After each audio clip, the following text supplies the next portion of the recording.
Nintendo.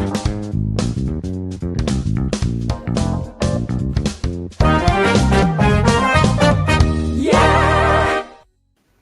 So glad you made it. There's no better place. Enjoy this weekend. Now take a deep breath and let go. These topics is here, so let it show. It's time to get your dance and your smile on.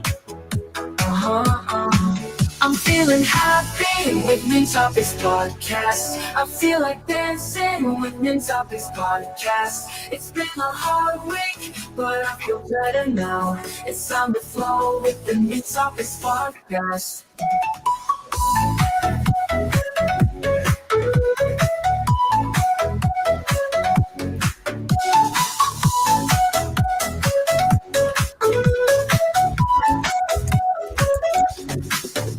Welcome to the Nintopics Podcast. We are live. We are here. It is Friday night, and we're here to talk about video games. We are here in our happy place because Nintendo is our happy place. The world is outside now. We're in a little bubble, and just concentrate on the hype. Concentrate on what good things Nintendo is about to release. In how many days, Paul? 13 days until the release of the Nintendo Switch 2. 13 days. Oh my God, that's like nothing, Paul. That's in less than 2 weeks, we made it. We're making it. That's crazy. 13 days, my friends, until the release of Nintendo Switch 2. That's Paul Gale's catchphrase. Comes out on my feed every single day. I watch it every single day as well. And so, listen, we're here to talk about Nintendo. But before we introduce Nintendo Switch 2, we gotta say goodbye. We gotta say goodbye to Nintendo Switch 1. I wonder if I have a sad music here. That's not sad. That's not sad. There is no reason to be sad. Because Nintendo Switch 2 is awesome, right? Bye. Switch 1. Bye.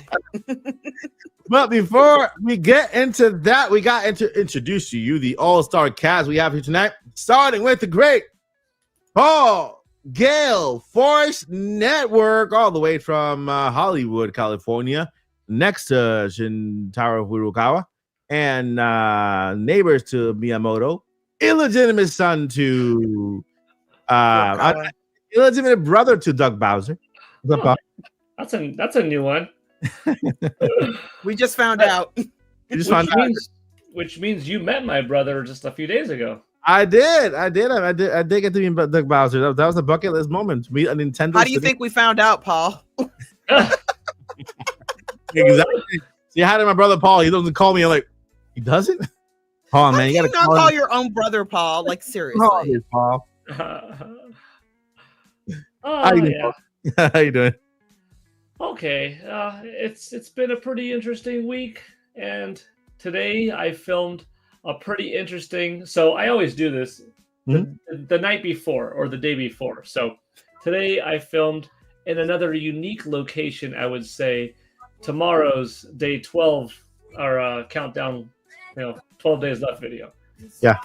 I don't know if it's as crazy as like the shower one, the cow one, or the sheep one. Those seem to get a pretty good kick out of people, or the Harry Potter inspired one. Yeah. With the owl on my shoulder. But yeah, tomorrow's is a unique location, that's for sure. We'll see how many people know what it is. I don't know. Tomorrow's is okay. So tomorrow we'll have to wait for Paul Gale Network's surprise reveal to the 12th day left for Nintendo Switch 2. Yeah. I'm sorry, It was too funny. I had to highlight it. It was just too funny. Oh man, someone already figured it out. Yeah, the reason why I look a little bit tired today is I actually just came back from space and experiencing all those G's going up and down. It's a gale force, and I'm a little bit under the weather, but Of course, Paul. Tomorrow I am actually in space. Yes, of course. In space. So is there space in space? Was it we are all in space right now because the planet Earth is in space. In space. Very good, Paul. We're in outer space to some other planet out there, right? A little I blueberry. wanted to know if you meant Samus. Anyways, yeah, I'm getting ready for Nintendo Switch 2, like all of you are. Yeah. We are in the final stretch. It's pretty amazing. The final countdown. All right, and following up, not Nintendo 63, not Nintendo 65, Nintendo 64 and 64. Josh, what's going on, Josh? What is up? I feel like I've been gone for so long. I'm so sorry. It's good to be back. Welcome back. We missed you. Good to be back. Maybe I was back last week. I don't even remember. That's how my week has gone. So, I don't know if it's been 2 weeks or 3 weeks. But I'm super stoked to be here.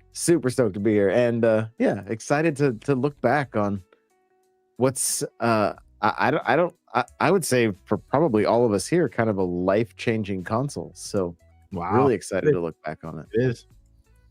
And we have our 5th podcast co-host, Boo Mini, just giving up the membership to Paul Guild Network. Hey, wait, how did you do that? Where did those hearts come from? Not only did Boo Mini give YouTube Omer watching on Paul Gale Network's YouTube channel a gifted membership, but Boo Mini just gave one to Film Watcher 96 on Mike Odyssey's YouTube channel a membership. Welcome. So double thanks, Boo Mini. Thank you so much, Boo Mini. Boo Mini is single-handedly populated my memberships area. I appreciate you so much. Hey, Boo Mini, thank you. That's a three-peat for you. Right? That is awesome. And without further ado, the queen of the podcast, directly from Hyrule, Joyce J. How you doing, Joyce? Great. I'm not gonna lie to y'all. I had the day off. Yay! And I did absolutely nothing. That's good. The best thing to do. I mean, I did nothing. I played like 3 rounds of Splatoon, and my Switch is just on, and I've just been lounging, just lost in my own mind. It's been fabulous. Just not thinking about having to think about anything. I got plenty of stuff to do over the weekend, but today it was just like, it's quiet. Yeah. I get it. I mean, we all need a day where we do absolutely nothing, just to clear our head and just to relax, sit back, relax, and just, I have not. Well, I did turn on my Nintendo Switch, play Tears of the Kingdom, but it is Zelda. I mean, I understand. Yeah. The thing is that I did not want to pick up my Switch after coming back from the experience until I got my Switch 2. But then Joshi told me that something different happens when I get all the shrines. So I'm now on hunting. I got like 20 more shrines to go. If you want help, you know who to call. Yeah, on a game that I already beat. By the way, I just went back into the world and just continue looking for torturing Koroks and finding shrines is how I live my daily life. Y'all, and I wanted to ask this during the Tears of the Kingdom hype. Y'all, why we gotta torture the Koroks? If you can't help him reach his friend, just leave him alone. Just let him sit there on the backpack.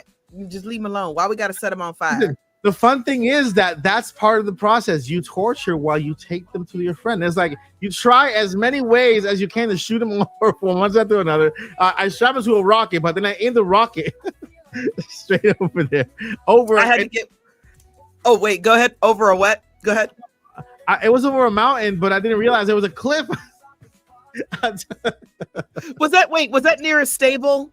Yeah, near the Great Plateau. I couldn't get that one because I tried to go up in like the air balloon and I tried to like grab him and everything. Like he just didn't want to cooperate. I tried to fling him. I attached him to a rocket. It's fun. It's not fun just like sitting there and torturing them. It's fun taking them over to their friend in the most creative way possible. It doesn't matter who gets hurt in the process. As long as it's not Link. Super. Is it Popio 64? Thank you for the 5. It says, first off, the man Mike, thank you so much. I appreciate you. Second, do you think Mario Kart World will have a battle pass? Ooh. Josh, can you answer this one?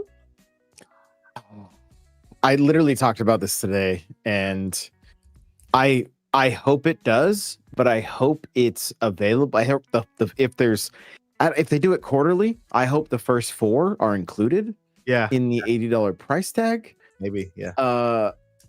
They could do something similar to Splatoon where there is no cost and they just add something like that. They could also tie something into NSO membership because we've already seen that with the past Mario Kart, and that helps move. I mean, they're obviously trying to get the install base there for Mario Kart as quickly as possible as the pack-in game at a $30 savings. Yep. So they just have I do not want to have to talk about what the internet will say if it's like buy this battle pass for $10 $15 a month after the game comes out. Yeah. That being said, every part of me wants this game to last as long as possible, and a battle pass would potentially fix, if you look at it as broken, the free roam right now, where it's like these mini games don't really seem to have much substance. They're just kind of there and like Koroks almost. Yeah. And so if I was able to be unlocking more stuff by doing these missions, it makes them feel like they're more worth doing. Yeah. So it just has to be done right. If they come across as predatory to the consumer, it won't be good. Yeah. Well, that's a good answer there. I'm not watching any more of those releases that they're showing on Mario Kart because I think they're giving out too much information about those little side quests when you press on the P switches. I'm like, I don't want to look at that. I want to be surprised to know what this P switch does, right? I also saw the little Toad passing by, just walking with his little backpack, like a cap, just wandering somewhere. And I'm pretty sure that is a Korok. You have to take him to somewhere. You gotta take the Toad somewhere. Like help the Toad get from here to somewhere else. Put him in your car. He was like kind of jump on top of the car behind you. I'll allow double dash, and then take him over to another area there, and then he'll give you something in return. Just drag him behind, just like an item, right? Him screaming the whole time. That'll be hilarious. Thank you so much, Super Poppy of 64 for those 5. I appreciate your question. It was awesome. And yeah, go ahead. So, Josh, let me ask you this. Yeah. Do you think well, here's the thing. It kind of goes into what you were saying, like you could pay for some of the passes or whatever, but I kind of feel like since they started that whole thing with Splatoon that well, as long as you're an NSO member, you just have access to it. I think we all have NSO, right? Because it doesn't matter what tier you're in. I think you can, they always give you all the DLC anyway. I know I bought all my DLC just in case something happened and I wanted it for later, but a lot of people didn't because it's like you already have NSO. So, so technically, it's kind of free-ish or something. Yeah, maybe. I guess that wasn't really a question. Well, but I think I'm kind of I think I'm maybe picking up what you're putting down, and I think there's a real possibility that paid DLC will be islands and or additions to the world. So like a Kirby world, right? And if this game is showing us a peek into what's possible, it won't just be Kirby in a cart. It'll be Waddle Dee and different enemies within the Kirby series and Meta Knight and King Dedede, and just the list goes kind of on and on.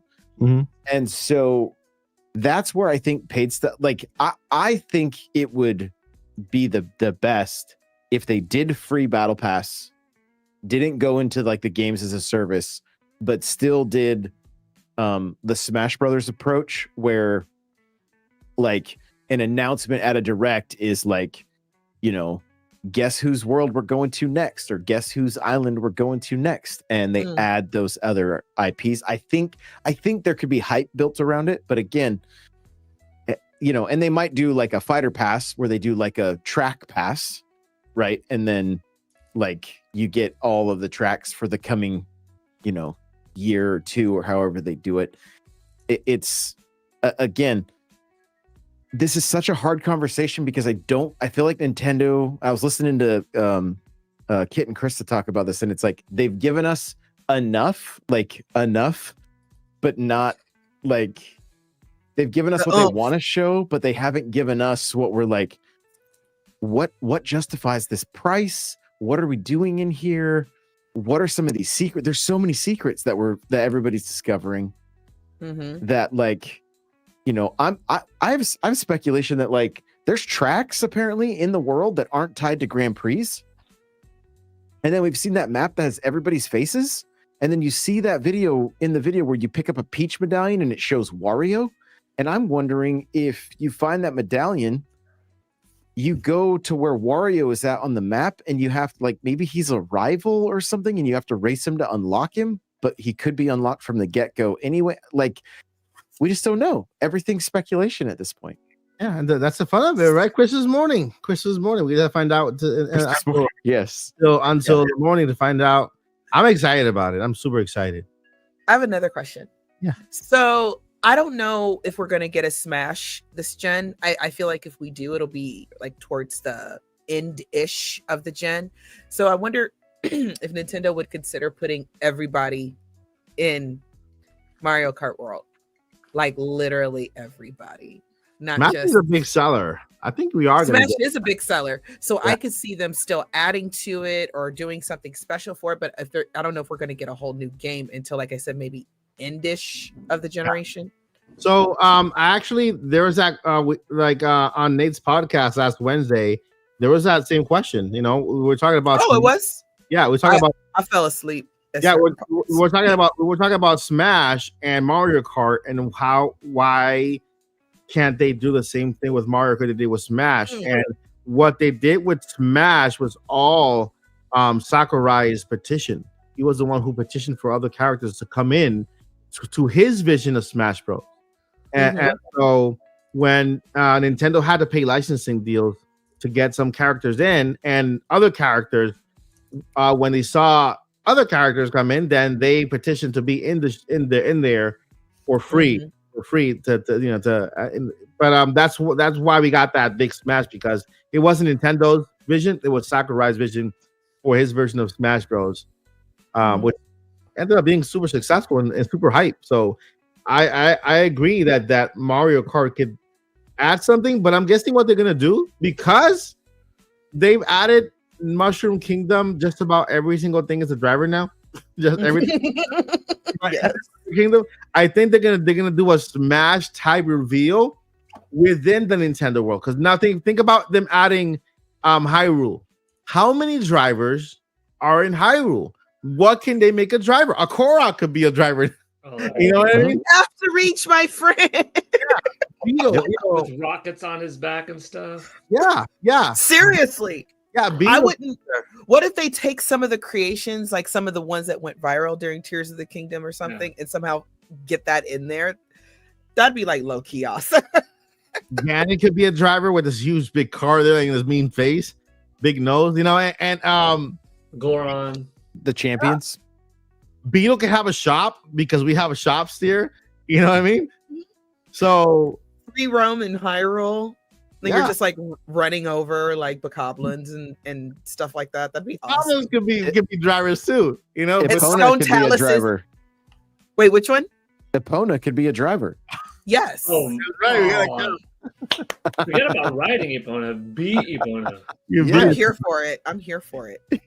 Why not? Epona on the Master Cycle, something crazy. Yeah. The Master Cycle is like the cyberpunk version of Epona. Of her?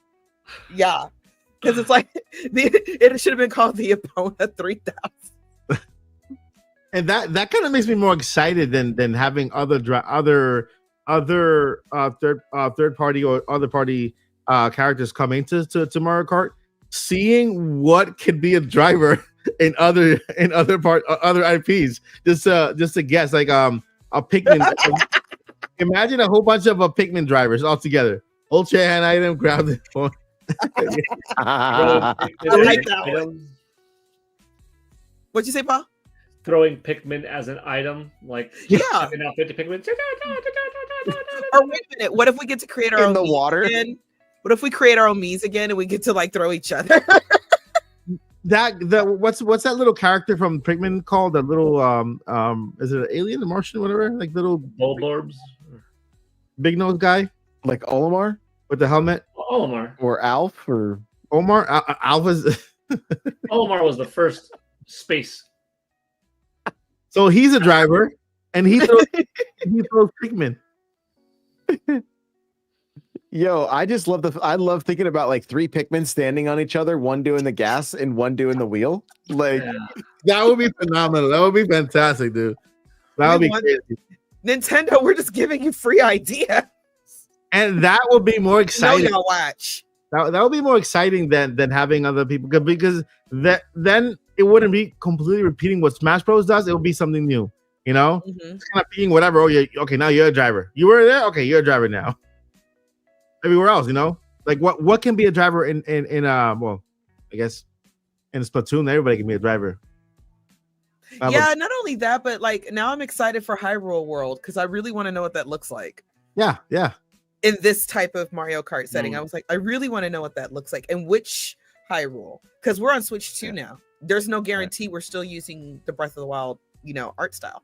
Yeah. So Super really Opera 64 just became a member on the Odyssey. Thank you so much for your membership, and I hope you enjoy all the perks. We got Super Nintendo World updates and videos coming up for members only in the channel, plus a whole bunch of other crazy member videos that are there, and emojis and stuff. So you have a whole bunch of stuff to do, and then stuff. Thank you so much. Peach is in the game, Pokemon fan. She's in the game. That I know for sure because I played as Peach.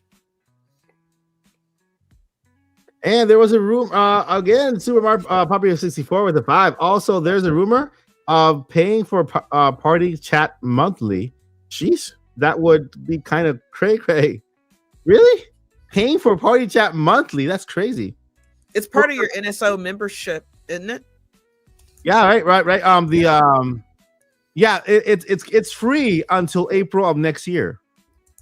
Like if you use the camera and those feature, they're allowing you to use it until April of next year. Then it'll be NSO exclusive. So they're basically making you addicted to it, and then take it away and put it under NSO so that you can kind of like, I can't live without it, NSO, and log into NSO. So I think that's the thing. Let's see here. It's the camera chat, right? The cam chat, is that what you call it? Did you all pre-order the camera, Josh, Joycey, Mike? Yeah, I have the camera. I did I bought the camera and I bought a whole bunch of other cameras too, because I want to make a video and then and compare cameras to see which one is better for people, because they have their own version of camera. You can use whatever camera you have, as long as you have a USB-C port or even a USB-A with an adapter. Hook it up to the Nintendo Switch and use it.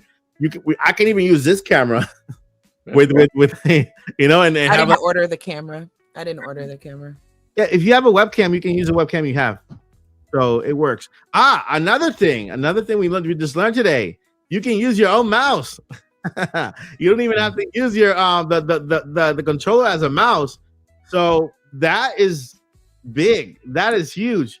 Hook up your Bluetooth mouse or hook it up to the USB port of the Switch, and you can use your own mouse. That was actually part of the the notes. So it's a good reminder. Let's see here. Anything you guys want to add on the Mario Kart before we get into the goodbye segment of the Nintendo Switch? I just hope I hope I didn't come across as not super hyped for this game. I'm beyond hyped. Like my hype levels are crazy. It's just again wanting everybody else to feel hyped, and like I want to know more. Like I want to know. Like I'm at the point that I'm like kind of tired of speculating. Yeah.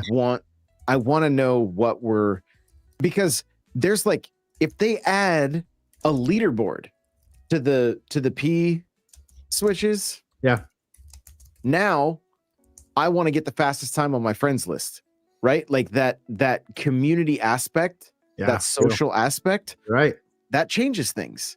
And so we're talking about Nintendo. We're talking about developers who, like, they sometimes like they are the mold. You know what I mean? And so I have a hard time believing that it's just going to be this kind of like these little one-offs that are like, what is the purpose?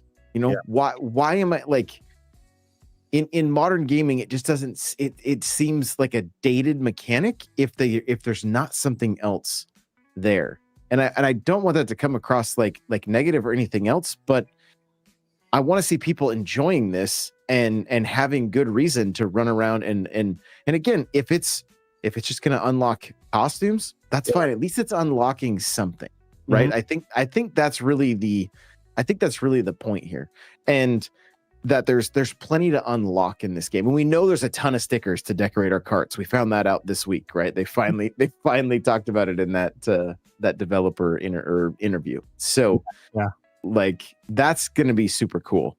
I hope if you collect all the P-switches, you get something that I'm guessing you will. That unlocks. You know what I mean? Like I want some real long tail items to chase.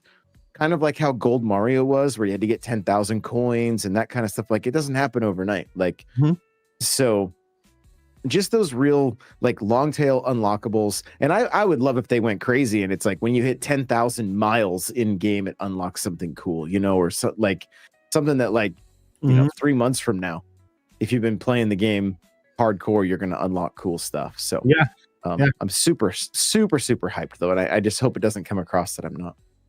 Yeah, man. It came across that you're not, man. It came across that you just want this game to fail and to you know to go down the toilet and stuff and you know that you quit on Mario Kart and just you know you quit it on Mario and on Nintendo and you know. Yeah, it's Dreamcast Josh is here. So no, I want the game to do so good. I've got Super Mario Kart tattooed on this arm. I just want a Mario Kart World back piece. So it just needs to do. I would suggest that after all the characters are released, and you have right. you have the whole thing. The but map. I was gonna say to your speculation, Josh, I really think this is Nintendo's way, even though I wouldn't do it this way, but they didn't ask me. But I think it's their way of saying we're gonna let the game speak for itself. You guys are going to be amazed because, like, low key, we have been playing. Well, not we, but Mario Kart players have been playing the same Mario Kart since Wii U. Yeah, you're right. I mean, every Mario Kart has felt the same. I think that's why I'm not really focused too much on the price or them showing me things to prove the price to me, just because I already see the difference. You know, like every game is just tracks, right? This game, when I played it at the experience. You are I'll say 90% of the time you are on the track. You're either in the open world, you're just kind of wandering around. The only time you're not on the track is when you're collecting your character, your cart, and the map, right? And then after that, they drop you right away on the track so that you can wander and just kind of drive around. You can see others driving around while the thing is selected, and then around the screen. Things are happening. You know that world in Mario Kart 8 Deluxe where you're standing on and all the Mii's come and meet, waiting for the selection of the track? That's gone. That's gone. You're driving and waiting, right? You're just wandering the world and just kind of going everywhere. You're looking for food. You're looking for things to give you like an advantage in the race, which is cool. I had the rep that was next to me, the lady. She was super knowledgeable, right? He was our age, and she was super knowledgeable in the game. Like, go into the world, go get something to eat, this is gonna help you in the race, and it's cool because you wander around. Let me go find something that's gonna help me in the race, give me a boost, so that when the race starts, you start out, you know, on a good foot. So like things in the world, at least during that period of time, have a purpose, you know. So when you are driving around. You can find something in the race, like a food or a snack or whatever, that will give you an advantage when you start the race, which is cool. And I think that's why they drop you off, and then you're not just waiting. They drop you off and you wander around looking for stuff. while the race starts so that you can get ready and get that advantage. So it's more arcadish than it's competitive. Like, compare NBA Live to NBA Jam. You know what I mean? I'm like, Sure. Mario Kart feels like more arcade. Like more arcade is instead of the like a serious kind of competitive kind of thing. It has more. It's fun. You can even tell by how it looks, the design of the characters. On Mario Kart 8 Deluxe, they went the realistic kind of shade. We have more cartoony features here. The way the carts move and bounce around in the springs, and when you're driving, the cart feels like it's alive and it has its own little character on it, like its own little person. And when you see somebody, you can actually react and just start jumping up around. You know what I mean? So it's kind of has that feel. They described it as playful, right, in this developer interview. Yeah. And so, are you saying that between races you could go and do a P-switch minigame? Yeah. You if you have enough time while they select the world, you can run through. If you're dropped near one, you can instantly find one and just do it, and then continue on the race because you're dropped in the open world to wander around. And so after you're done wandering, because I don't know that I've seen this. So are you saying that like once everybody's done voting, is it going to teleport everybody to the start? It takes you to the start. Yeah. Once you're done exploring, or when the time runs out where the tracks are selected, then it teleports you to a position space to start the race. But that's one of the things I like the most. Like, wait a minute, they got rid of the world thing, like where you the meets meet up, and so it's cool if we play a tournament, we can all try to find each other because we're all over the place. We're different places. Like, yeah. While the thing is selected, let's all try to find each other. See if we can find each other before the race starts, and that could be also like a little interactive fun thing that we do there. Well, it's like playing a loading screen. The gaming never stops while you're there. So that's really, really cool. And also maybe why some of these mini games only take 20 seconds or something like that, because you could knock them out between races. Yeah. I cut you off, Joycey. I'm sorry. Oh, it's fine. I don't even remember what I was talking about. What were we talking about? Mario Kart. Don't get old, y'all. No, I was thinking more about some of the different things we'll probably be able to do in the different worlds. You guys are like just giving me like a bunch of ideas. I'm excited because I just want to. It'll be nice to get into something a little different than Splatoon this time until Splatoon 4 comes out. And this is how exciting this is. This is the second. This is the second to last podcast before Nintendo Switch 2. The next Friday is our last podcast before Switch 2. The following podcast will be our knockout tournament here on the channel. We'll do a knockout tournament with Mario Kart World. If you guys have it in the chat, you can join. All I know is I'm gonna concentrate on beating Josh. Leaving me in the dust, the Mario Kart man. And so it's gonna be fun, man. We're so close. And shout out to Jobo Thunder with the 2. Thank you so much. Miyamoto, Pikmin can appear in other Nin worlds. What do you guys think? Hey, I'm expecting Pikmin to pop up in Metroid Prime 4 Beyond now. Right? In some capacity, Samus is going to go into a secret chamber, and in that secret chamber, there's going to be another secret chamber, and in that secret chamber, there's going to be a little wall, and you're just going to see a couple of Pikmin there, not to break the element of the game and the serious nature of that game, but just if you look a little bit farther than far, you'll see some Pikmin into the wall, or maybe just a couple of them chilling. So yeah, I can see it. See, I feel a little bit differently. I think it would be cool if like Pikmin, I mean, they just pop out at like the most random moments. Like you're in like some crazy like Metroid boss fight, and then a Pikmin just walks just right across the screen, like doesn't do anything, just out of nowhere. It is kind of like, yeah, I'm winning. What is that? Why is a Pikmin going across my screen? And then you lose. I can also see Pikmin, like I saw paint thrown at you, like how you have to like your wall at Mario Kart Deluxe when I got like with that splat. This Pikmin all on top of you at the same time, just attacking you at the same time.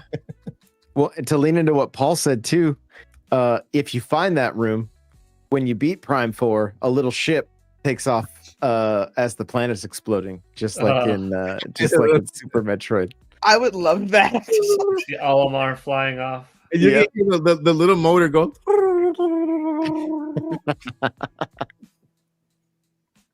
Thank you so much for the 2 and for adding another topic to the conversation. Guys, that's what you do with your super chats. You add more to the podcast, okay?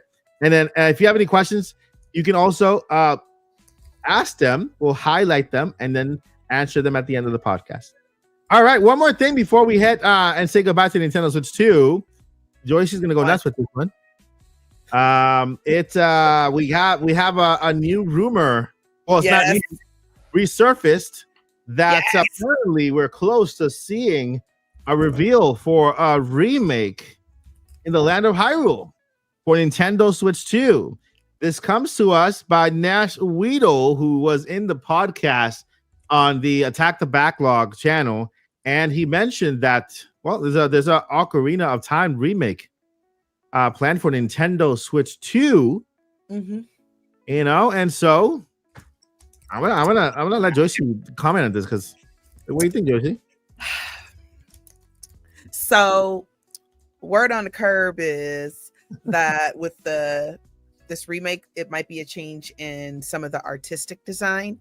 Mm-hmm. That's just the rumor, and I think there's one other part of it, but I just heard Ocarina of Time remake. Nintendo, I'm just letting you know, you did make a goated game. Even people who don't like Nintendo understand that Ocarina of Time is a goated game, but I need y'all to put a little extra into it, put some oomph into it, okay? Give us extra dungeons, give us extra side quests. Let us beat the Running Man, like for real, because I'm still like low-key mad that you didn't tell us back in 1998, hey, by the way, you can't actually beat that guy, so stop wasting hours trying to do it. Mm-hmm. Just saying. Add a couple of extra enemies, add some lore, and I'm down for it. Because I know when we remake stuff, we don't want to do all that extra, but we need all that extra. I need to feel good about paying possibly $80 for Ocarina of Time for like the third time.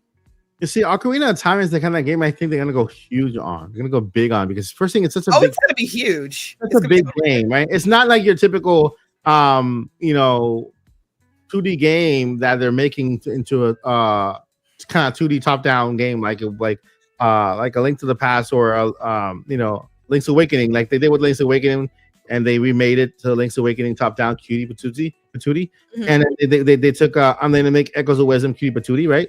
Although Echoes of Wisdom, it looks like a sequel to Link's Awakening, kind of. It kind of does actually, right? And it's not. I feel like Link's Ocarina of Time, they have so much potential to go deeper into every single, like in the story, in every location, right? Like they can take their time, build that world, make it gorgeous, beautiful, like design Epona and make Epona look awesome, right? Take it a step further than Breath of the Wild and Tears of the Kingdom when it comes to the visuals. With Switch 2, and not go that shaded, painted style. I'm going to agree with Joycey that maybe something like the tech demo, but with the graphics of Nintendo Switch 2. Use crispier, original Hyrule Warriors graphics. That's Krispy Kreme. Krispy Kreme. You have to go to Krispy Kreme, get some donuts, and then you are so silly. feed them to Epona so that she can. Wait, is it a she or is it a he? Epona's a girl horse. All right, so Epona. Yeah, so, y'all ever notice that Link is always surrounded by a bunch of females? And I don't mean that in a bad way. I'm just like, he's a stud. Yeah, I mean literally, all like women just help him along his journey. No other guy has, but he's always surrounded with women. You know how many girls hit on him at Tears of the Kingdom? Breath of the Wild. You know how many girls hit on him in Twilight Princess? Oh, that's right. You haven't gotten there yet. I can't tell you. Twilight Princess. Which is that one? Twilight Princess is the one you didn't like because it starts off too slow, and it does. No, I'd start playing it, but then I ended up playing another Zelda game. Twilight Princess starts off slow. Like seriously, it takes like 3 hours before you really get into what's really going on. Yeah. And I understand, and they shortened it, but I'm sorry. I promise I will get through that tutorial stage one day. You know what, Mike? You know what? Next time we try to meet for whatever next event there is, I'll beat the first part for you because it doesn't bother me. I'll beat the first part for you, and then I'll tell you what happened, and then you could just pick up and go from there. There we go. Yeah, that was good. All right. And So, goodbye, Nintendo Switch One. wait, we gotta ask Paul about what he thinks about Zelda and Josh. I have to know. You guys have to tell me what y'all think. Go ahead, guys. Ocarina of Time remake. It's Paul's favorite game. He goes first, or second favorite, I guess. Yeah, it was my favorite for 20 years. I would want them to do it so big and so grand, kind of like in between Resident Evil 2 4 remake style and Final Fantasy 7 remake style. 7 remake, not necessarily in like retelling the story in a different alternate sub-sequelish kind of way, but like that in terms of the grandness where you take this little section and it's just blown out of proportion into how much bigger it really is. But it doesn't have to be that wild. Or at the very least, Resident Evil 2 4 style, where this is the same game, but it's not repainted over textured. It is completely from the ground up, rebuilt, a little bit more big, modern, more architecture and that kind of thing. Something in between the two, I think, would justify the wait of 30 years if they release this game in 2028, for instance, which maybe it won't be 2028. Maybe it'll be 2026 for Zelda's 40th anniversary. That's kind of where I'm at. 40th anniversary next year or 30th anniversary of Ocarina of Time in 2028. But that's just me thinking. Or 2027 to go alongside the Zelda movie. So I actually have kind of 3 dates. But I would want full FMV, gorgeous cinematics to tell the story in between. You get to a story piece and you are treated with a gorgeous cinematic treatment. I want voice acting from just about every character in the game, high quality. New gameplay elements, better camera controls. I don't know if it would break the game, but a glider as an option would just be fun to experience in that world. Real. I would like the size of the map not to have to be Breath of the Wild size, because then it changes it too much, but like maybe 3 times the amount of surface area of the Ocarina of Time map or something like that, where it's generally felt to be the same, but just bigger, more robust, but it keeps it intact of what their original vision was. Don't have to make the dungeons 10 times bigger, but just, a couple of times bigger in terms of navigation and a couple of puzzles tweaked, some more enemies added in, a couple of different surprises. And then like the biggest twist that I would like to see is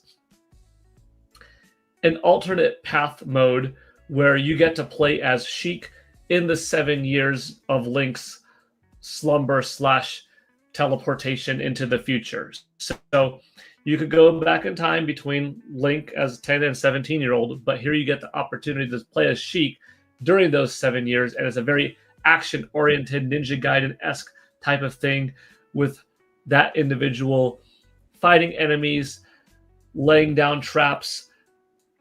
How did all those treasure chests get in all to those grottos in Ocarina of Time? It was Sheik bombing into the ground, putting a treasure chest there for Link to eventually wake up and have some rupees, have a heart piece, that kind of thing. And that's why it was. How did that boulder get in front of that hole in the wall? Well, Sheik is the one that did that in these 7 years. So when Link eventually came, he could have access to it. Like that kind of storytelling narrative, that extra gameplay thing would be awesome. Maybe make it optional. So if people wanted to just experience the Ocarina of Time, that's fine. But like, you had that option, or you just include it in and be like, no, this is like a more full version of our story. This would be, it's kind of crazy because this Ocarina went from my favorite game ever to just being bumped down to number 2. Could this potential remake actually end up bring back all of that feeling and then triumph over Breath of the Wild yet one more time? Like, I mean, I don't know, but give me an orchestrated soundtrack, pump out the ocarina tunes, give us even more ways how to play it, make every melody, of that orchestrated composure. Dang, I've got a vision for it. There are some YouTubers that have pulled off something similar to what I thought of, but not 100%. But bravo to them, because they created something with their hands and computers better than I could. I'm just talking from the mind, but I think it's going to happen. I think it's one of Nintendo's finest games, one of their highest rated games, one of the biggest games, one of the most impactful games in the industry that changed things with the Z targeting and so much more. Oh, and let me seize that HD Rumble come into play, because Ocarina of Time was one of those fairly early 13 months into the Rumble Pack existing experiences. Well, like from June to November, so a little more than 13 months, I guess. Put some fine tuning into the shield crackling underneath, the battle with Twin Rova or something. Let me feel the difference between ice and fire and melting. I would love it. I would love it. I've been cooking for probably too long, but you asked me to talk Ocarina. Like, I've got ideas. Yeah. Hello. I gotta add a question in for Yeah, you, Paul, and Josh. I want you to answer this too. So, in my opinion, since it's completely canon now, Nintendo said it, that the timeline splits at the end of because of Ocarina of Time.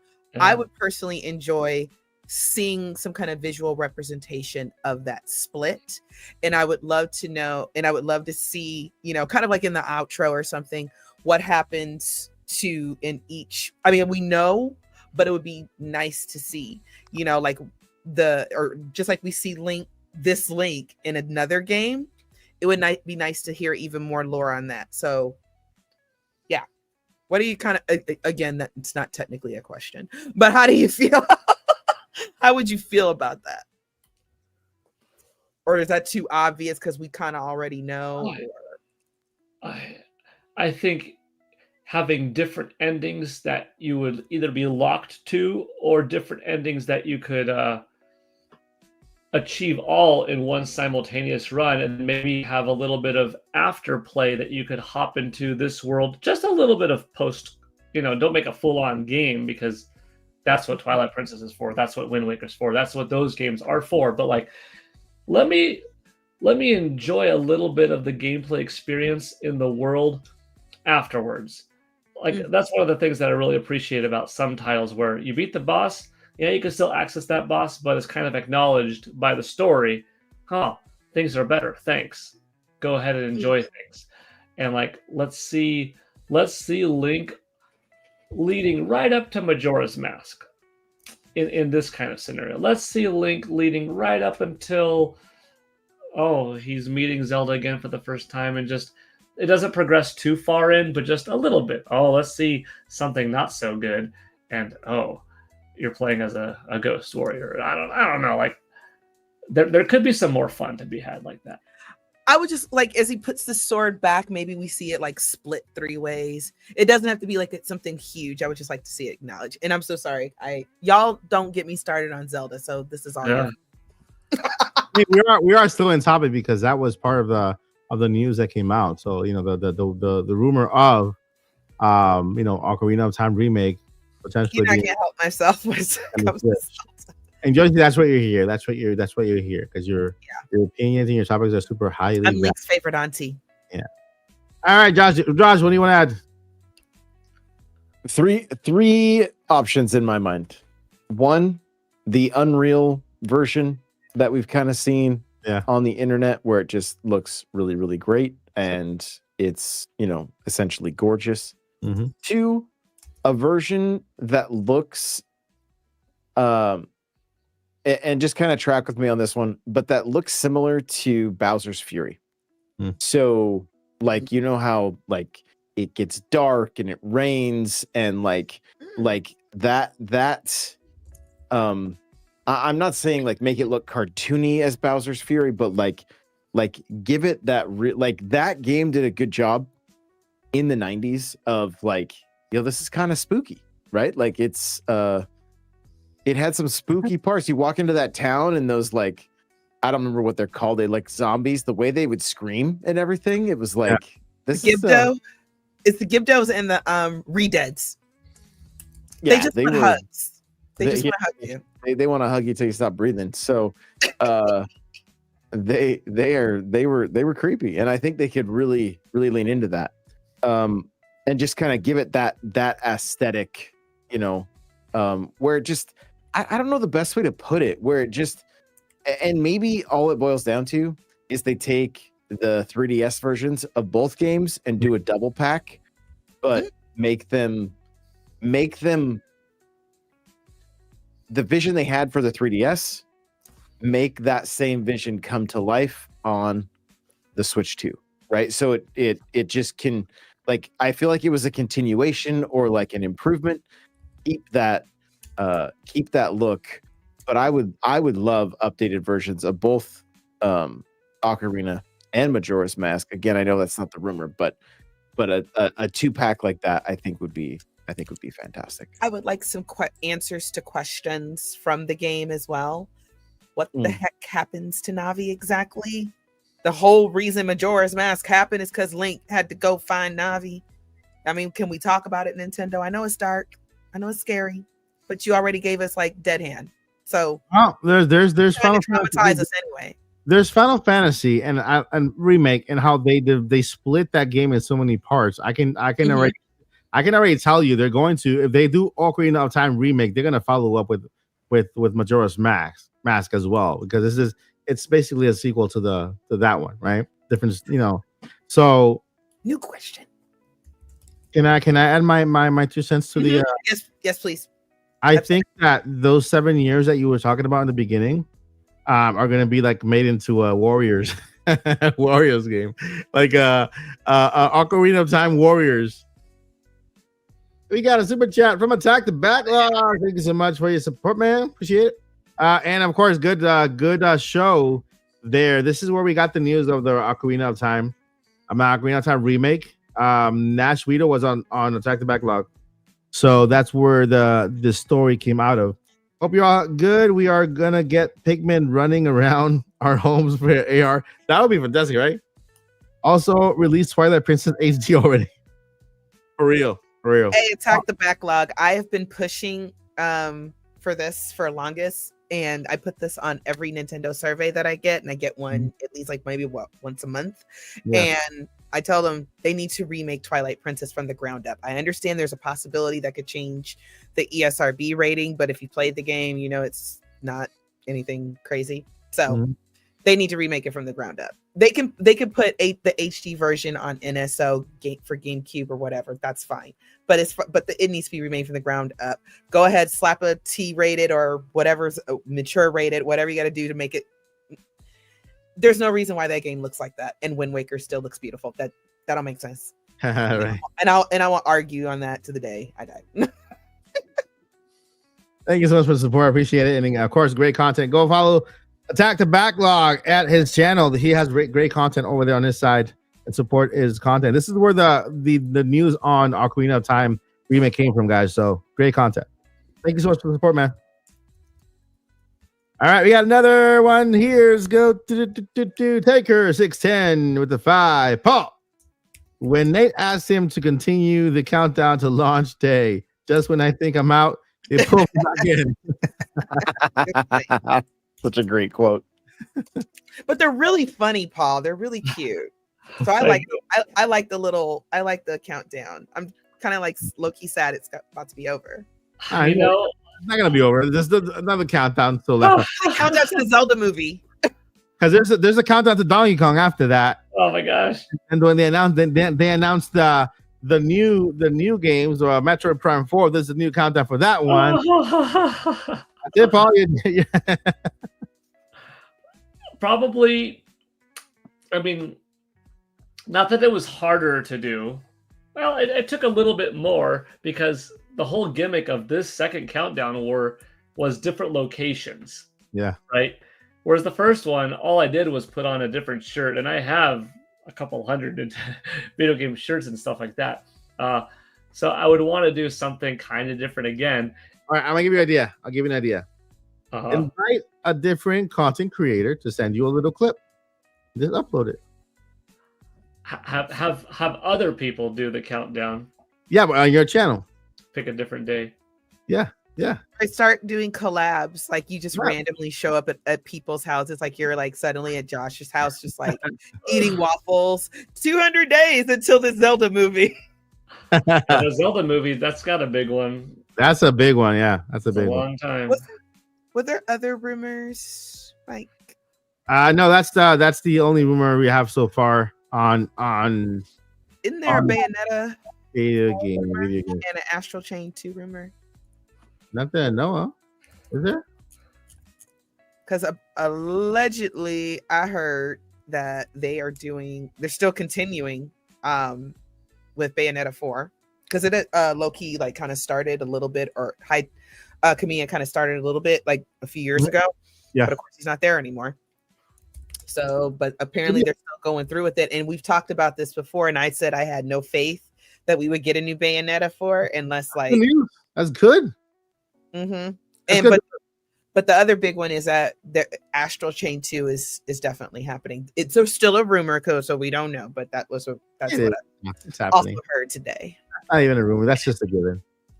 The what? That's just a given. Astral Chain 2 is a good. Astral Chain is such a great game that I'm playing it right now. I started playing it. I remember I bought the physical edition after you guys were talking about it. It's a great game, and it did. But when so much of the talent left, I was concerned that we wouldn't get that. It's just like, okay, well, it's just over. That's what I thought. Yeah. But then I also kind of in the back of my mind, kind of, positive conspiracy theorist here. Mhm. Like, what if, because I've been saying for a long time, I would like Nintendo to just make one mature game just to see how they would do it. Yep. From their perspective, maybe this is their way of doing that, because allegedly also a lot of people who work for Nintendo are actually helping who's left at Platinum to make these two games, because they were successful enough that Nintendo's like, no, we can probably blow the next one out of the park. So Yeah. I'm low-key excited about that. So I really hope that was true. I agree. So, how about we get into the topic we promised the fans? The goodbye Switch. Let's say goodbye to Switch, because I'm ready for Switch 2. One thing before we get there, I'll make this quick but meaningful. Jabbo Thunder with $2 saying Twilight Princess HD adds voice acting and epilogue, please. I could go for both of them. Throw some good quality VA work in Twilight Princess and some type of epilogue scene that happens at the end. And There is an epilogue scene though. give me more. Man, I don't want to spoil it, but Midna, let me see a little more. Look, I'm not over that, okay? I don't Oh. discuss that. I Oh. don't talk about it. It never really happened. I don't care what the end of the game says. Now I have to play it. Now I have to play it for real. Yo, man, but I mean, in the broken Twilight Princess is not glue on Switch. together, it hurts. Twilight Princess is not on Switch. I'm bothered by it. That's why Princess is not on the Switch. I got my Wii U, but I have to turn it on to play Twilight Princess. I do have it HD, so I mean, And if they added to that and then made it and remade it the right way that I've been whining about for years, I'm telling y'all, Nintendo sell it for $100. We'll buy it. when did it come out? When did Twilight Princess come out? What year? 2006. All right, so it's almost 20 years now. Next year. I'll give you the time they'll probably go for first, because Yeah. the movie comes Oh. out. And And then we'll probably get Twilight Princess on NSO. If they actually remake it, yeah, More time has passed from the HD port to now than the original to the HD Mhm. port. Same with Wind Waker. crazy. And Boo Mini with the 2. Thank you so much. It says, will they remake a Link to the Past? And if not, why not? I think they will. Actually, they have the engine done. They made Echoes of Wisdom, and I think that that's the first team where that's the first game where they let the team work on their own, right? Without too much supervision. They were happy with them, so I'm pretty sure they're gonna go back to them for maybe Ocarina, A Link to the Past. What's the name of the team again? Grezzo? just do it differently, Grezzo. Right. Please don't do the toy, even though that No, it's adorable. It's its own little thingy. Like A that. Link to the Past is dark and scary, and Oh, you go yeah. to Dark World. I want it to be dark and scary art, dagnabbit. Yeah, you can add dark and scary art, but I'm saying the character art, like the you got the amiibo too. Josie, you have all the amiibos. That little chibi Link and chibi Zelda. Okay, I want to They see a little are chibi so wedding, a little chibi wedding between Chibi Link and Chibi Zelda. I'm not gonna lie, that is like super adorable. I mean, like y'all saw how I acted when Echoes of Wisdom came out. Everything was so cute. And then she twirls in the game, like yes, it's the twirl. I love that. And then the chibi horses. The horses were lit. It looked like My Little Pony came to life. I'm not gonna lie. It was lit. Okay, but yeah, that was lit. But that was then because we're saying goodbye to Switch 1. Yeah. On Switch 2, let's make it a little less cute, more scary. More adorable. No, less adorable. Less adorable. That's adorable. That's adorable. If they're gonna remake my game, do it the way I want it done. All right. Okay. That makes sense. All right. So I'm gonna ask you guys 3 questions on Nintendo Switch 1. Okay. As a goodbye. There's a list. You know what? If you have the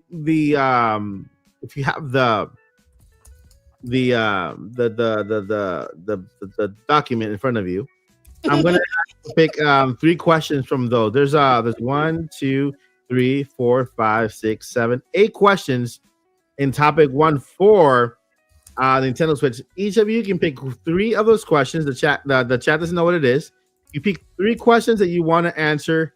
Once it's your turn, you go ahead and pick 3 of those questions that you want to answer, and then answer them. Cool. Make it a little more fun. 3. You want to do 4?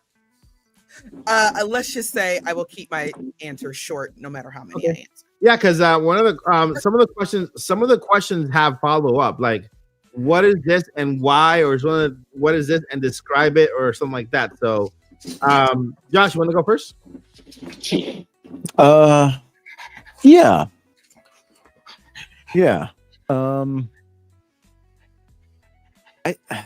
Hey, it's Peach.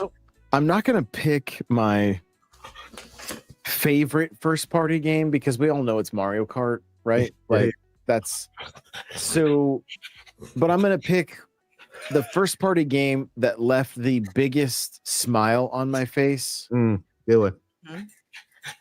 Was and maybe this counts as the biggest surprise. No, I'm just gonna go with first party. Mario Odyssey. Oh, I love Odyssey. I like. It feels like yesterday that I played through that game and couldn't put it down. The ending to that game was perfection. Like it was. My face hurt from smiling. And yes, I do smile. Contrary to what my character looks like in our podcast artwork, I'm not. Oh, if I look angry, it's just my natural face. I promise I'm happy. So, Resting angry face. It's okay. Yeah, very much so. But yeah, it was such a special game. Like it was such a special game, and going between 3D and essentially 2D back to the 8-bit was such just a love letter to the fans, and I loved everything about it, and can't wait for the next 3D Mario. Yeah, it's awesome. And by the way, Josh, you're not upset in the picture. You're smirking. You're like you're like, because you're about to race, and it's like getting ready, like. Mm-hmm. You're locked in. You're locked in. I'm waiting for the 2 to drop so I can get the best start. And by the way, that was actually I don't know if you guys are watching. They're probably watching. That was an artwork from one of our viewers. So very cool. Shout out to the viewer, who created us in little I want to say accurately. I can't say that character's a little chubby because I am chubby. I got those little ways. Mine looks nothing like me. It's cute, adorable. and it looks like we have a cartoon like a cartoon, right? Like a cartoon show, and yeah, I want to watch that cartoon show. Yeah, mine looks nothing like me. I was just like, oh, okay, whatever. I'll go with it. What is your second question, Josh? Oh, let's go with biggest surprise. And I would say probably my biggest surprise was probably Metroid Dread. Ooh, awesome. That's good sex. And that game also just it was exactly what I wanted from a Metroid game. Like down to the T. It was sleek, it was stylish. Samus was not messing around. There were, and I'll put this under a little bit of an umbrella statement. Dread was a huge surprise, but I think one of the things that surprised me the most about the Switch is how it moved gaming forward in a way. And what I mean by that is like, and this, not to say that this hasn't happened with other companies and other games, but when you look at Metroid Dread, you look at Luigi's Mansion 3, you look at Odyssey, you even look at Mario Kart 8. I know it's 8 Deluxe, it's from, and like the Luigi death stare. Like when Luigi would get scared in Luigi's Mansion 3, it didn't just feel like you were controlling this like puppet, if you will. It was like it added to the level of immersion. And I think there were so many times this generation where Nintendo really, really nailed that and kind of moved it to, like, we don't get the, like, from 8-bit to 16-bit anymore. We don't get the 16-bit to 64. Like that's not going to be a thing. Like, we aren't going to see games that are like, but when you start to see the characters really come to life where it feels like you're playing a movie, that's what I feel. That was probably my biggest surprise for Switch 1 is the way they made the characters really come to life in game and just really help with that level of immersion. And I mean, even watching Zelda like flail in the water in Echoes. Yeah. Amazing. Right? Like it wasn't just like she was just floating and then, like, you know, no facial expression. Like there was so much more life and everything. Mario Wonder. Like Mario goes in the pipe, he grabs his hat and pulls it back with him. Like there was just kind of almost like slapsticky, like comedy slash just like you know, becoming the elephant and just like flexing his muscles when he does it. And like it's just those little details that just really, really helped just push gaming into another level. And I love that, because otherwise it becomes a little bit stagnant, it becomes a little bit like sterile. And I just feel like they did such a fantastic job, and I'm so excited. I mean, we're already seeing it in Mario Kart World. Like the carts are bouncy, they're making facial expressions. It looks like the way they animated Mario at times, it looks like he's holding his breath, like he's like trying to, you know, hoping he can stay in his position or whatever it is. And all of that stuff just adds to the gameplay. So I love that, or the experience. Awesome. And then third question. Let's see. I think. Ooh,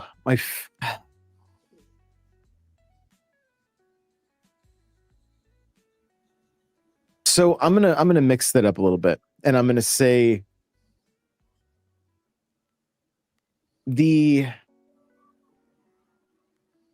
something happened in the Switch's life cycle that I never thought would happen, and that's I became a Xenoblade fan and a fan of JRPGs.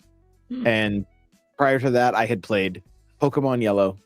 That was my experience with JRPGs. I didn't really care for turn-based stuff, and I wouldn't say it's like my all-time favorite franchise, but Xenoblade has a very special place in my heart now. Like, I've played all the way through 2, I've played all the way through 1, I'm currently playing X, and I'm 18 levels into 3, but I want to complete X before I jump back in. Mhm. And that has basically, I can add another franchise to my list of favorites with Xenoblade, and Awesome. you know, and I could go forever. There's so much great things about this last 8 years. Like, Yeah. it's been incredible. Yeah, and it has one of the questions out there that I know is going to be hard for all of us to kind of answer is like, where were we when Switch landed, right? In 2017, and a lot of us were in completely different moment in times and in our lives, right? Some of our kids, what is your how old is your youngest kid, Paul? Brooke was born exactly 2 weeks after Nintendo Switch came out, March 3rd and March 17th. Look at that, and you know, and so they grew up with Nintendo Switch. The personality, who they are, like just right along with Nintendo Switch. Joyce, you want to go ahead and tackle some questions? Pick 3 of them. Let's see here. All right, and before while Joyce picks the questions, let me go ahead and read the super chat that we have here. Oh, I'm sorry. Wait. Are we doing our Are we doing our podcast questions at the end? No. We're on topic number 1 of the podcast. I was like, I thought we did questions at the end. That's why I'm confused. I'm so sorry. No, we're only picking 3 questions from the thingy from the. Oh, I thought you. Yeah, we're picking 3 questions from the notes. Woo. There are like 10 questions there. Pick 3 of them and then answer them. It could be what was your favorite franchise? What was your favorite game? No, my silly self just misunderstood. For some reason, I thought you wanted me to pick questions from the chat. No worries. Shout out to IDC Main. So thank you for the $1.99. Says my day 1 Switch is a certified dust collector. Rip. Day 1 Switch. All right, that's actually already an achievement. Okay, we have a day 1 Switch. I know Andre Restart does. He has his day 1 Switch. He never upgraded at all. It was to the very end, and it died. Just dying at the end. So, you know, I've had, man, I think I've had like 3 or 4 Switches from the moment, you know, I lost an entire Switch OLED at Boston at PAX with my Zelda Joy-Cons, and this was like a couple of months after they were released, the blue Joy-Cons. And so Skyward Sword Joy-Cons. Oh yeah. God, that hurts. Yeah, they don't even sell them anymore. Those are my favorite Joy-Cons, my favorite ones. So yeah, I mean, congratulations, man. The certified dust collector, day 1 Switch, 8 years later. Crazy. Insane. Right, Jesse. Okay, so favorite franchise, I'll get this out the way. Zelda, that's never changing. My biggest surprise during the Switch 1 era, some of you guys already heard this story, so forgive me, but Octopath Traveler. I have been ranting and raving and praising that game. I cannot praise that game enough. Part 1 and Part 2. I got both. I bought them both recently. Good. They're excellent. They're absolutely excellent. I was not necessarily a fan of turn-based fighting, because I'm kind of like, no, I want to get in there and I want to, whack you with my sword or whatever. And that game gave me a whole different appreciation. And the reason I tried it is because I wanted to open my mind up to different games. I'm like, I'm buying an entire system. I'm going to invest in this ecosystem. Yeah. Type of thing. I've always been a Nintendo girl, but really, like, okay, there's more to life than Mario, Zelda, Pokemon, blah blah blah blah blah. I mean, that's a good 98% of it, but then there's the other 2%. So, there was a demo for Octopath Traveler, and I tried it, and I was just like, wait a minute, this is fun. and I get to plan out my attacks, and I get all these different options, and this is the coolest thing ever. And so I just enjoyed it so much. And the final boss, the secret boss in both of them are darn near impossible. I mean, the only reason I haven't finished it is because I can't beat the secret boss. I've seen other people do it. One of my most favorite YouTubers, he's done it, and it took him days. And he's not one of those he's one of those like almost like a professional gamer. He can figure everything out like that. So that was my biggest surprise. I can't talk about that game enough. It's just so good.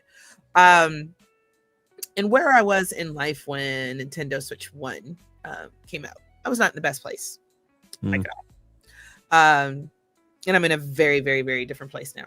And it took a very long struggle to get here. And so Switch 2, I guess for me is more like, you know, kind of signals like, hey, next new chapter, moving up, you know, thankfully the past is the past. Yeah. That's awesome. You know. Was that 2 minutes? I hope. No, that's good. That's good, Jersey. Thank you so much for sharing. And you got your 3 questions in, right? I think that was 3. Okay. Yeah. And I love Zelda. Already. All right, Paul, take it away. Pick up the three questions there from the list, and then let us know how you feel about them. Okay. Let's see. What is my favorite franchise and why? Hold on Nintendo Switch or in general? Nintendo Switch. Okay, then I'll answer this one because I that's a little bit deeper. What is your favorite first-party game? The Legend of Zelda: Breath of the Wild. It did what I didn't know would ever be possible, and that is legitimately passing the torch from my rose-colored glasses of Ocarina of Time to a new game, not just holding on to the past selfishly, but also not going and just diving into whatever's new and cool and flashy and yeah, that's my new favorite, but truly taking over and winning best game of all time in my heart. And that was a very powerful moment. So for me, best first party game, favorite, Breath of the Wild. Favorite indie game, I would want to say 2, but if I have to pick one, Hades. I was probably, not that I would say, well, I was surprised. I didn't know that a game from an independent developer from a smaller studio would end up making something so amazing that it would contest the other big guys and gals out there for Game of the Year and actually win. And that's what Hades did in 2020. Was it won my Game of the Year that year. Wow. It was so good, so fun, so deep, so rich in voice acting and storytelling, and like all of the times that you died and came back, it found a way to progress forward, and the gameplay was top notch. And even though you could beat the game in relatively short amount of time, it took you hours to get to the point where you could beat it relatively short, and it was just breathtaking. Loved it. Wow. You said 3? Yep. Let's see. I could easily do 4, but 3. If Nintendo you're doing the timing, you might as well. You can go 4. I'll give you 4. All right. I'll do the third one now, because the third one actually isn't a positive. It's actually a negative, kind of. Yeah. What was your biggest surprise during the Switch 1 era? Describe it. It was Nintendo's decision to no longer have Charles Martinet be the voice actor of Mario and Co. That was my biggest surprise. Yeah. Because Charles is an IRL friend of mine, and I've known him for many years, and our friendship has existed for a long time. And me seeing him no longer have the role that he cherishes so much, but instead be an ambassador and still close with the company, was a tough one, because I'm proud of him and his successes, and I'm happy for him that he still is a part of conventions and gets to be Mario there and speak on behalf of Nintendo and bring joy to people and live in life like that, and be in the movie and stuff like that. But to no longer have the role of the character in the games, even though Kevin Afghani is doing a fine job as Mario, Luigi, and Co. that was a big surprise for me, was that shift. And, it worked out fine for who they have, and it's still Mario, but kind of sad on a personal note, Yeah. Like, I never thought it would happen. Well, until like maybe 20 years from now or something like that. Mhm. And then real quick, I'm trying to frame the words properly, but Yeah. it might come off a little bit off. If Nintendo Switch 1 were a person and you were dropping them off at a train stop, what would be your last words to the Nintendo Switch 1? And it goes something like this. I didn't think that being this seasoned of a person in my life and having as many friends as I have made, that this late into the game, I would have made a new best friend. Thank you, and I love you. And that's a little emotional. Yeah. That was Nintendo Switch to me. If all of my video game systems are my friends, Nintendo Switch, here as a 33 through 41-year-old adult who lived quite a bit of life in those time, in the years up ahead and during it, found a new favorite video game console, kind of like Breath of the Wild became a new favorite game. And Nintendo Switch was able to take as much soul, spirit, heart, power, love out of me as I had as a kid, when you're high on endorphins and going through puberty and going through new things for the first time and building on nostalgia. Nintendo Switch was able to deliver so many of those positive emotions as an adult. Wow. And becoming my new best friend. So something like the statement that I just had. Yeah. That's a good one. And I knew that one, that's a very personal, emotional type of question, because you're thinking about Nintendo dropping off at a train station, your friend for 8 years, or somebody you spend your life for 8 years, and then what would you say, right? If Switch were a person, but Switch is more than a person because it represents everything you've been through in those 8 years, right?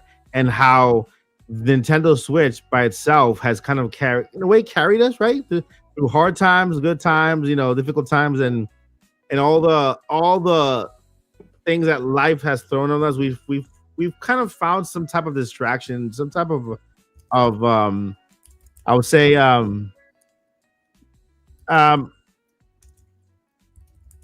purpose, a little bit of purpose, right? With video games, right?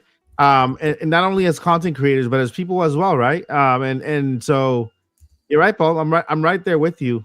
It's hard to drop off Switch at a train station and find the words to say, "Hey, when I first met you, I wasn't the right person. I was here, I was there.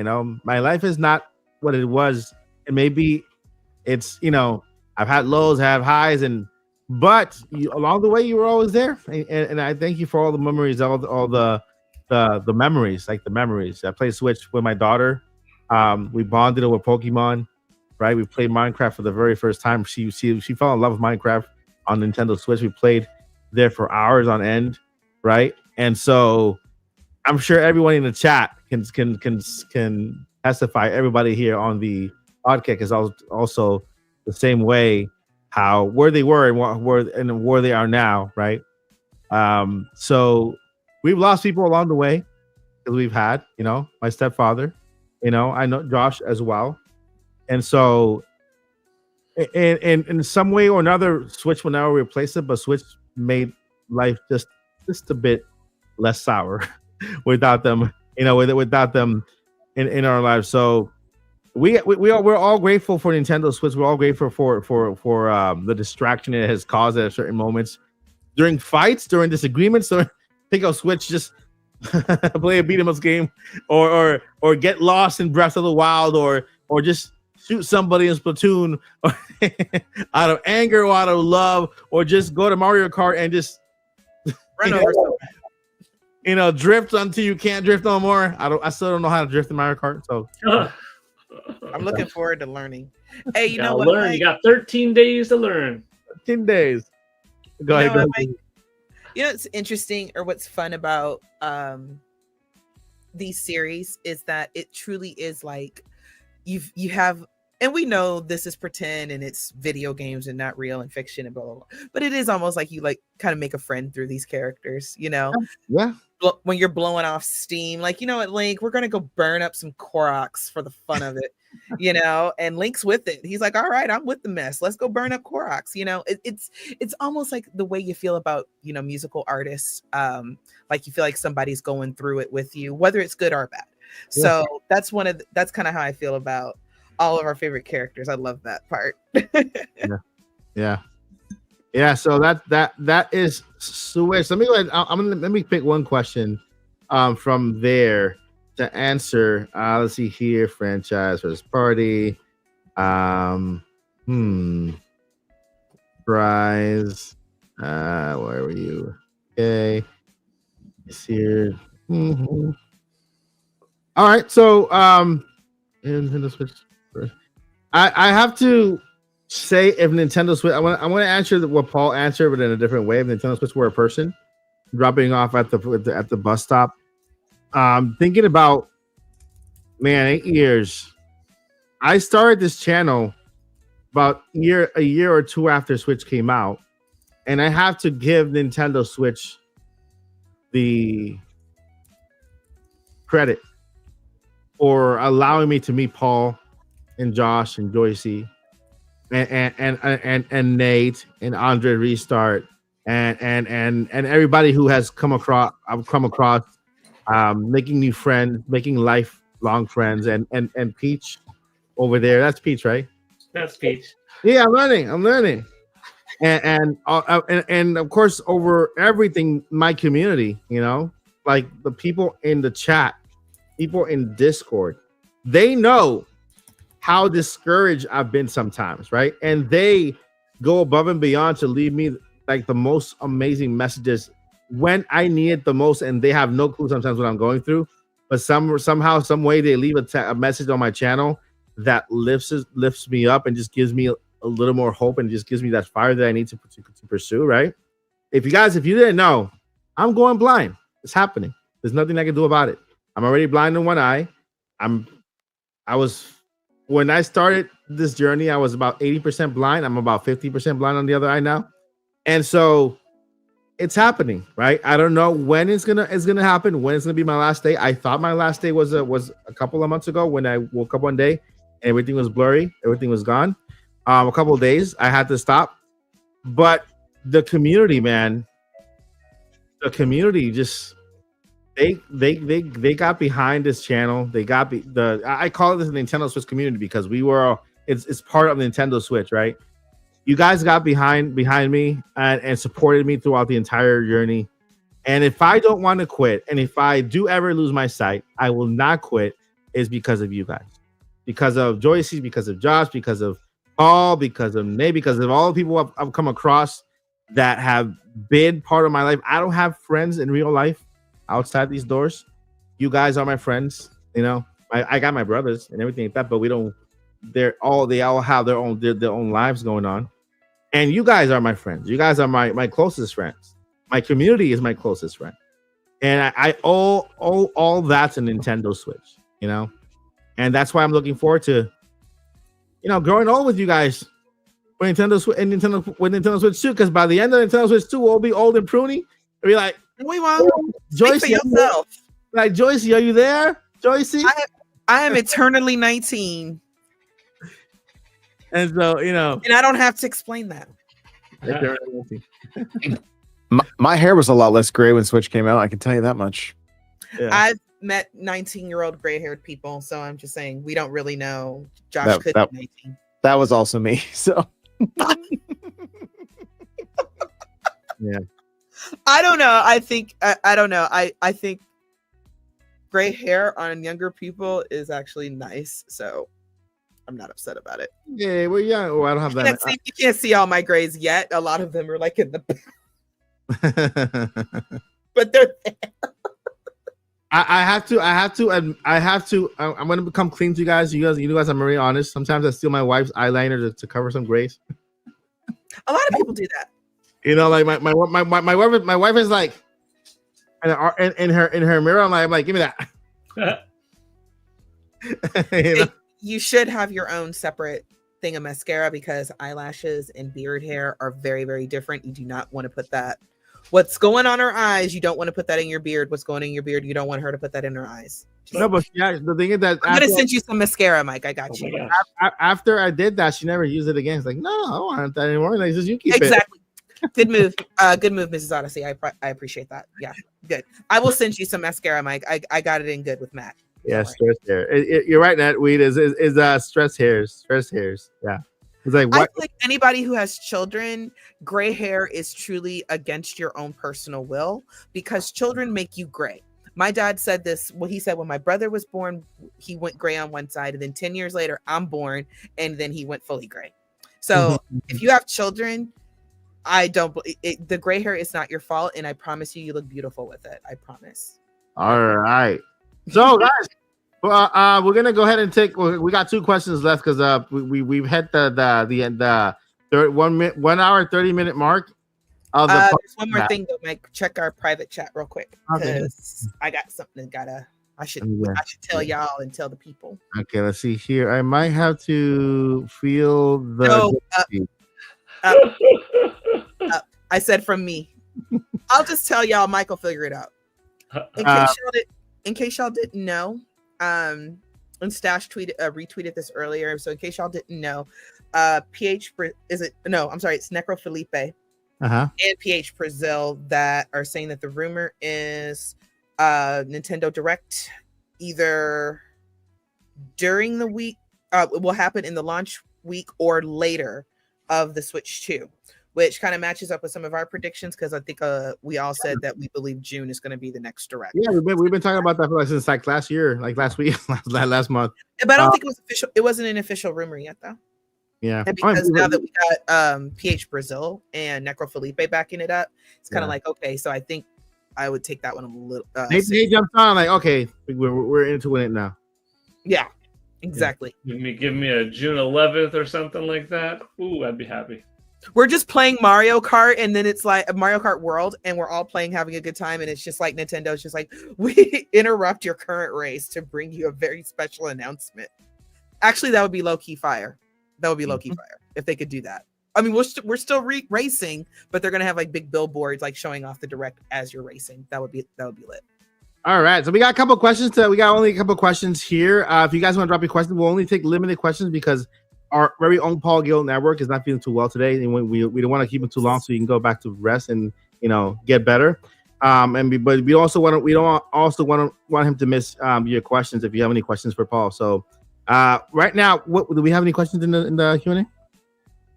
We have a couple. So shout out to 10,000 Noodles. This is my baby. He says Mike Odyssey lore go as. I think he meant, does Mike Odyssey lore go as deep as Zelda? It goes very deep, nudes. We try not to have 5-hour podcasts. I mean, we can't help it sometimes, but we try not to.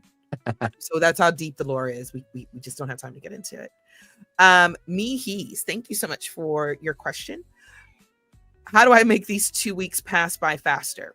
Well, what I will say, and I want all the guys to chip in, but what I will say is I considered freezing myself like Cartman in that South Park episode.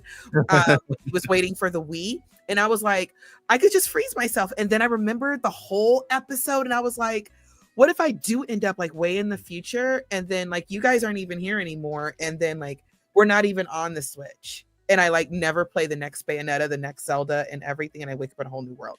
Well, I mean, better to be patient for the next retro game.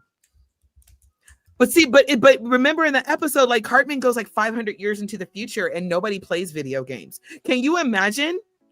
Awful. I gotta see that episode. Like waking up tomorrow and there's no libraries.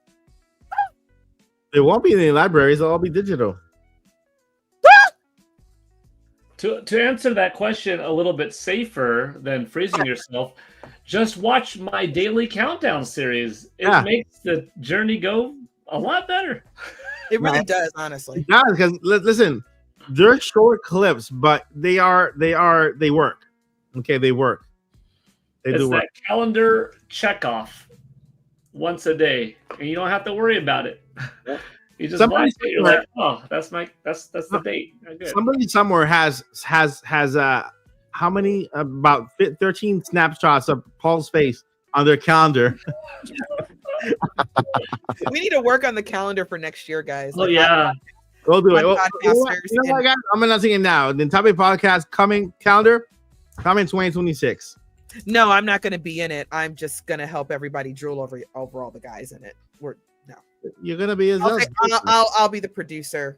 I'll make cute captions. I'll call people. I'll run to the bank. I'll do all that. Who's gonna host the Zelda part? Paul, shirtless with the Majora's Mask. He got that. That's not the type of That's not the type of calendar. He's into fitness. It didn't have to be. It doesn't have to be that type of calendar. What kind of boy do you think Paul is? He's as fair as the driven snow. Hey, this is a shirt-on calendar. Yeah, there you go. Unless, well, you know what, Paul? Now that I'm getting my health together, maybe you can help me get some Urbosa abs. Yeah. What was that? Some Urbosa abs. I'm getting my health together, so now I can work out a little bit more and a little bit harder. So I need some Urbosa abs stat. All right, all right, we got Jay Biggs, Mr. New York for life. What part of New York? What part of New York? The New York? I think you're in Bronx, right, Jay? The Bronx, I think. He says, Mike Odyssey, they made a Just for Men product that does the same thing as the mascara. I use it all the time. Not a sponsor. Gray is cute, so I think guys should leave the gray in. It's cute. Hey, Netweed, sorry, Mike wasn't there.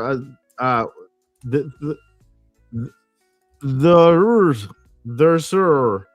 Wasn't there laser tech trials lending cutting edge tech and restoring some level of vision to select people? I think what he's saying, wasn't there some kind of study or something for helping with your eyes? What laser? Some people are blind just because they develop some kind of layer on top of their cornea.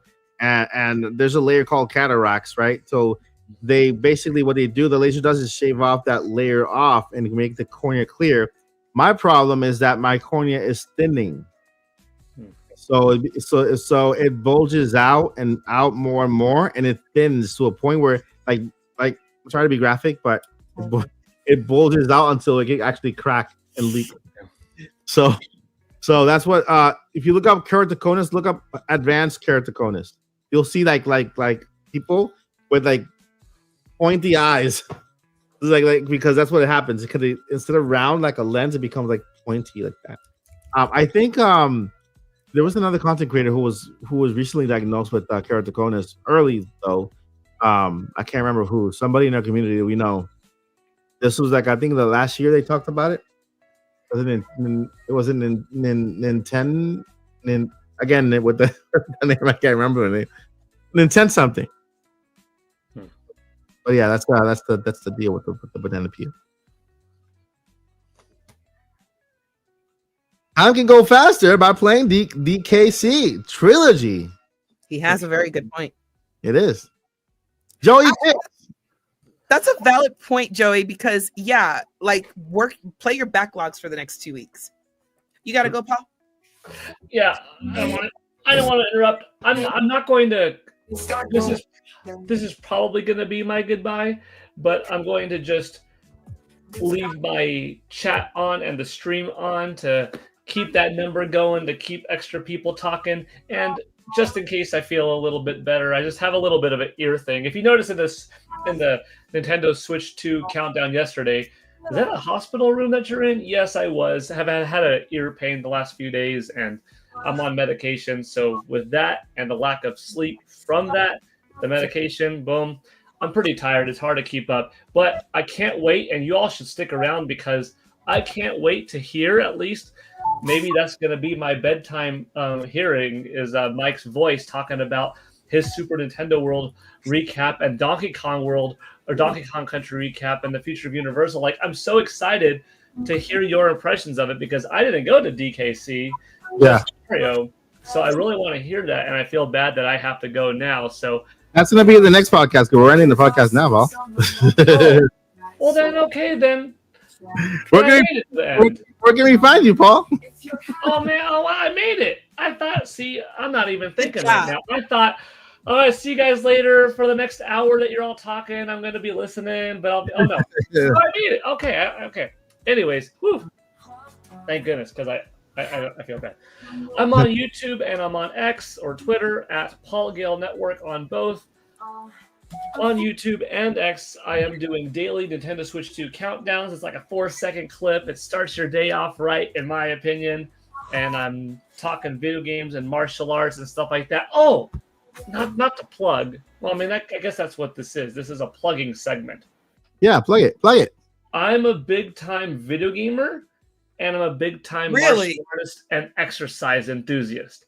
And this is a little bit deja vu-y because I think I mentioned it last time. But on my channel for years and years and years, there has been just free martial arts tutorial, free video game, or not video game, well, that too, but like free exercise advice and all of that. And it exists, and I'm not going into the backlog and monetizing it. But going forward, I am putting up brand new things catered to you, like specifically to answer your questions, like individual workouts, a once-a-month live workout tutorial session where we'll get together and have a half-hour workout and stuff like that. So if you're interested in some super cheap personal training, whether it's live or in pre-recorded videos, consider looking at my channel. I have my memberships in like white belt, blue belt, green belt, brown belt, black belt. Like I had to come up with like, what's the tier list and what's going to be kind of fun. So that's what's new going on my channel. And over on X is, you know, more video game talk and stuff like that also. But yeah, thanks for. And of course, subscribe to Paul for the daily countdown till Nintendo Switch 2, which, how many days we have left, Paul? In a couple of hours, it will be 12 days until the release of the Nintendo Switch 2. And I am very curious, will anybody know what it is I'm standing in front of tomorrow? I have a feeling someone will. The internet's big, but it's the most unique location yet, probably. Hollywood Square. We- Hollywood sign. The Hollywood sign. Something that people don't necessarily know what it is. Oh. I thought you already said you're gonna be in. We already figured out you're gonna be in space. The toilet? Okay, so I'm not really in space. Oh. Now I'm completely intrigued. Space is in a space. Well, Yeah. Earth is in space, so technically we See? are in space. But you'll have to True. see. We You have- tired, y'all. You'll have to tune in to find out. The Paul Gale Network countdown starts at midnight. Wait a minute, yo, real quick. Boo Minnie, she's like, Paul Gill Network standing by Anuma so he can confirm OOT remake. Wait a minute, Paul, you're gonna be holding Anuma like, you know, like from the back, like hostage. Listen, I was standing. Days until the Nintendo Switch 2. I was standing this close to Miyamoto. There was too many people. I couldn't get a picture. Oh, you could. Ooh. He was like right there. I did one like this though, like a selfie. He was in the back, and it was too far. I'm sorry, Mike. I got bug. I got bug. That's bummer. it is a bummer though. I want He to. did like my tweet too. So That's awesome. yeah. Doug See, is super I think Doug's like super cool in person. All right, Josh, Nintendo 64. What can we find? George. Josh. Nintendo 64. George. Yes, I'm N64 Josh everywhere. Basically done a complete overhaul of our daily Players Pulse show, and where we're doing like Mario Monday, Top 10 Tuesday, retro games on Wednesday, which has become our game club via NSO. Ooh. So if you're looking for something to speed the time up, jump in and play NSO games with us. So Yeah, that's there you been fun. So yep, but that's me. Again, the Nintendo Powercast is wherever you listen to podcasts. And this show is going to be wherever you listen to podcasts very soon. Yep. Josh is hooking me up with the assistant that I desperately need to get the show on the road, because it was on the road for a time. So that's probably the last episode you saw for Nintendo. What's the name of the podcast again? Nintendo. Nintopics. Nintopics. Nintopics was probably season 2, halfway to season 2. So thank you so much, Josh. And Joycey J, where can we find you? I'm so confused in this moment. Hi, I'm Joycey J. I'm Link's favorite auntie. You can follow me on Twitter because I don't like to call it X. I don't care what the owner calls it. I call it Twitter. Okay. Follow me at DJ Joycey. I'm just a crazy old lady who loves video games. Nice. Thank you so much, Joycey. Appreciate your support. You are awesome. And guess what? Every single Friday night, you can catch Joycey J here at the Nintopics Podcast. Guys, next podcast is the last podcast of the Nintendo Switch era. Our very last podcast. That's going to be our predictions podcast for Nintendo Switch. We're going to predict what's going to happen and all that. It's going to be a super crazy hype podcast, so you don't want to miss that one. But before I want to, before I tell you where you can find me, which here, I want to show you guys this thing here that I'm working on. Hey, that's not me. Where am I? That was Zelda. Okay, there you go. Perfect. So I'm working on this little contraption here. It looks like a Nintendo Switch dock because it goes in front of your Nintendo Switch dock. Boom! Look at that. You place your dock on it. It has little feet so that your dock is raised on the ground for ventilation of your new, more powerful system. You know, allowing the dock, your Switch dock, to not work that much, right? To not work that hard. And not only that, but the front of it will have the design of your choice. It'll only be $15 on the Etsy shop. I create this myself, and so it's like you put it like this. Put it like this on your Nintendo Switch, and on your Nintendo Switch like that. And it's like a cover for your dock without messing with your dock, because nobody wants to put stickers on your dock. You want to keep it nice and clean. Put all the stickers on here, right? Like stickers or an emblem of Zelda, Joycey, because I'm printing out a golden emblem that goes right here of Zelda. For an extra $5, will you paint it gold? I can print it in gold, the entire thing. Okay, so for extra $5, guys, if you want a Zelda one, he'll print it in gold for you. Yeah, that's another thing. I can print it in any color you want. I can print this in red, gold. For an extra $5. Yeah. So no, not for an extra $5. It's only $15. All right. Oh, okay.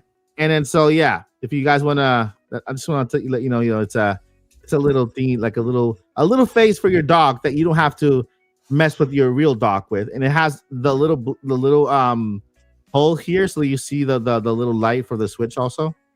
And so yeah, I'm working on that for you guys to kind of if you want me to just sign it right there, I can just put my Mike Odyssey signature on it, and I can, if you think that I'm important to you. So important to us. That is gonna do it, my friends.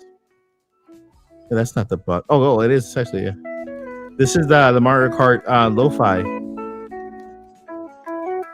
All right, so that's gonna do it for the Nintopics Podcast. Thank you guys so much for watching. You guys are amazing. You can find me here at the Odyssey every day, Monday through Friday, including Saturday sometimes. Sundays I'm at church, so you cannot find me here on Sundays.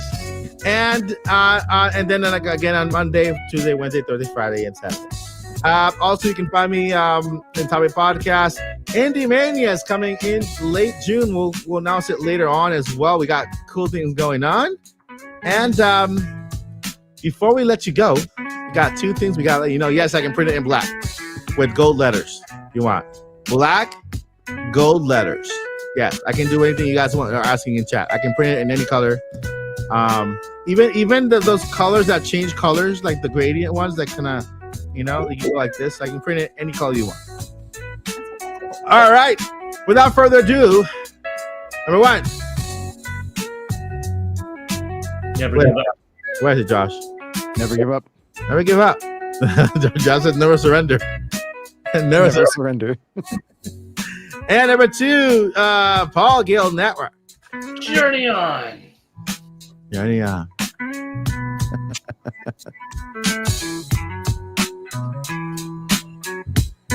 This not working with me. Hey, it did work. Look.